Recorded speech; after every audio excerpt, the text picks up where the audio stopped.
Hello dear friends, আসসালামু আলাইকুম। আশা করি আপনারা সবাই ভালো আছেন, সুস্থ আছেন। আজকে আমি আপনাদের সাথে আপনাদের সবারই খুব পছন্দের গরুর মাথার মাংস দিয়ে বুটের ডালের রেসিপি শেয়ার করব। আশা করি আমার আজকের এই মজার রেসিপিটি আপনাদের ভালো লাগবে। আমি এখানে 1 কেজি পরিমাণে বুটের ডাল নিয়েছি। ভালো করে ধুয়ে নিয়ে আমি 10 থেকে 15 মিনিটের জন্য এই ডালগুলোকে ভিজিয়ে রাখছি যাতে একটু নরম হয়ে যায়। এখানে আমি 2 কেজি পরিমাণে গরুর মাংস নিয়েছি। ভালো করে ধুয়ে নিয়ে পানিটাকে ঝরিয়ে নিয়েছি। আপনারা গরুর মাংসের যে কোনো পার্টের মাংস দিয়ে এই বুটের ডালের রেসিপিটা করতে পারবেন। যে হাঁড়িতে আমি রান্না করব সেই হাঁড়িতে মাংসটা নিয়ে নিচ্ছি। দিয়ে দিলাম 1 কাপ পরিমাণে সয়াবিন তেল, 2 টেবিল চামচ আদা বাটা, 1.5 টেবিল চামচ রসুন বাটা, স্বাদমতো লবণ, 1 চা চামচ ধনিয়া গুঁড়া, 3 চা চামচ জিরা গুঁড়া। এখন দিয়ে দিব আস্ত গরম মশলা।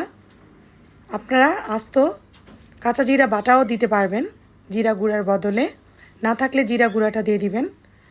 দিয়ে দিচ্ছি 3-4টি তেজপাতা, 3-4টি দারুচিনি, 3-4টি এলাচ, 4-5টি লং এবং 4-5টি আস্ত কালো গোলমরিচ। দিয়ে দিচ্ছি 2টি টমেটো এভাবে কিউব করে কেটে দিয়ে দিলাম 1 কাপ পরিমাণে পেঁয়াজ কুচি, 3 চা চামচ হলুদের গুঁড়া,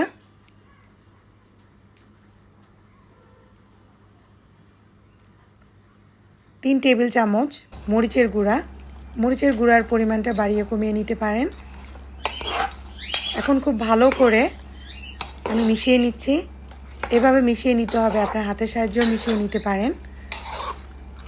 খুব ভালো করে মিশিয়ে নিতে হবে।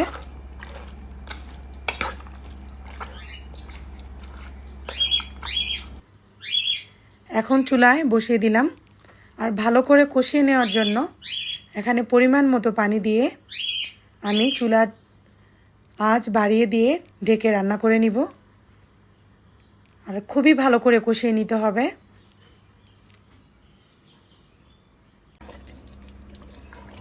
মাংসটাকে খুব ভালো করে কষিয়ে নিয়েছি। এখন এর মধ্যে বুটের ডালটা দিয়ে দিলাম।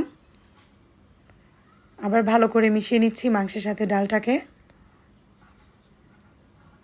এখন চুলার আঁচ মিডিয়ামে রেখে আবার ঢেকে দিব যাতে ডাল এবং মাংস ভালো করে কষে যায়। আর অবশ্যই এর মধ্যে একটু নাড়িয়ে চাড়িয়ে নেবেন যাতে লেগে না যায়। মাংসের মধ্যে থাকা পানিটা খুব ভালো করে কিন্তু শুকিয়ে গিয়েছে। ডালটা খুব ভালো করে কষিয়ে নেওয়া হয়েছে মাংসের সাথে। এখন আমি পানি অ্যাড করব।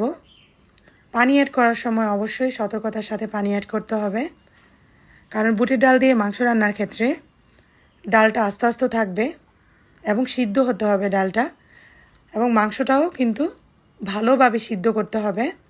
তাই সেটা বুঝে পানিটা সতর্কতার সাথে তারপর অ্যাড করবেন।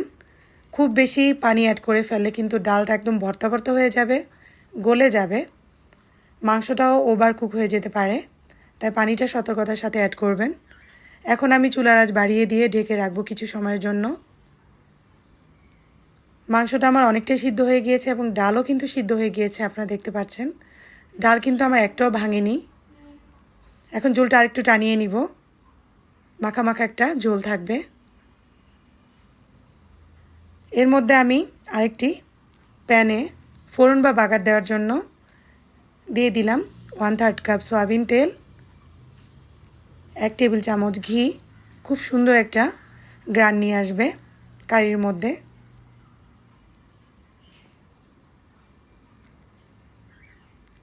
দিয়ে দিলাম বেশ পরিমাণে পেঁয়াজ কুচি। ফোড়ন বা বাগারের ক্ষেত্রে একটু পেঁয়াজ কুচিটা বেশি দিলে কারির মধ্যে কালারটাও সুন্দর আসে এবং কারির স্বাদটাও বেড়ে যায়। দিয়ে দিলাম 1 টেবিল চামচ আস্ত কাঁচা জিরা। এই কাঁচা জিরাটাও খুব সুন্দর একটা ফ্লেভার নিয়ে আসবে। এখন লালচে ব্রাউন করে পেঁয়াজ বেরেস্তার মতো করে আমি ভেজে নিব। ঠিক এরকম কালার করে ভেজে নেবেন।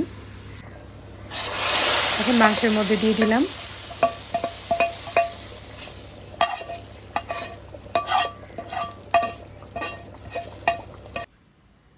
নাড়িয়ে চাড়িয়ে নিচ্ছি। এখন কয়েকটি কাঁচামরিচ দিয়ে দিলাম, কারণ আমার ডাল দিয়ে মাংস রান্না হয়ে গিয়েছে।